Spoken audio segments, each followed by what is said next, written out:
La façon dont les choses ont été présentées, elles sont très claires. Elles sont à droite aussi, puisqu'en fait elles distinguent bien ce qui relève des contraintes imposées par l'extérieur et ce qui relève de la main de la gestion municipale. Donc c'est à droite, mais c'est réel. Ceci étant, qu'est-ce qu'on observe? C'est que l'intensité des engagements de l'État est très importante.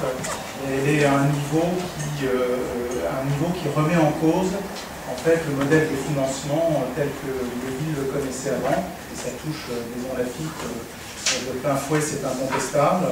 Et par voie de conséquence, et d'ailleurs c'est un mouvement qui n'est pas en train de se terminer, il se poursuit. Donc l'année 2015 va connaître son lot de contraintes, mais elles vont continuer à perdurer en 2016, ça c'est évident. Maintenant, on peut considérer, selon les opinions politiques de chacun, que ce désengagement de l'État c'est une bonne ou une mauvaise chose.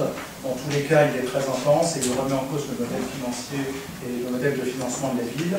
Et par voie de conséquence, il n'y a pas beaucoup d'autres issues que celles qui sont proposées aujourd'hui, à savoir réduire les dépenses et différer les investissements. Donc aujourd'hui, les mesures qui ont été listées par Philippe Bouvier me paraissent être de bonnes mesures: contenir les charges de fonctionnement, essayer d'économiser les dépenses courantes, les dépenses d'intervention, et essayer d'étaler les investissements pendant que faire se peut, sans pour autant d'ailleurs étouffer les investissements, parce qu'il faut quand même que les collectivités continuent d'investir, parce qu'elles ont un rôle important, bien évidemment. Donc par voie de conséquence, les choix qui sont proposés, nous les approuvons.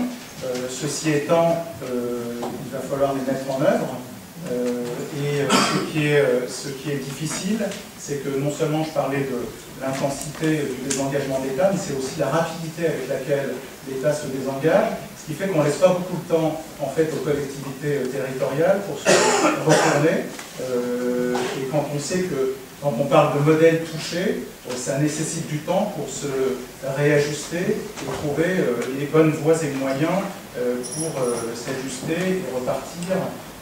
Voilà. Donc, par voie de conséquence, dans la mesure où, pour l'instant, elles ne sont pas très concrètes, elles sont, ce sont des intentions, et encore une fois, elles sont bonnes dans le principe, mais finalement, comment vont-elles être conduites? Je comprends qu'un cabinet va vous accompagner, mais au-delà de ça, comment vont-elles être conduites, à quel rythme, et quelles sont les mesures vraiment concrètes qui sont prises pour arriver à ce résultat, qui est d'aller chercher ces 2,5 millions dont on parle, et puis qui vont se poursuivre, parce que la dotation va baisser de 750 encore l'an prochain, le FIC va augmenter de 300 et 400, et puis qu'il y a encore 1 million l'année prochaine, sans tout aller chercher.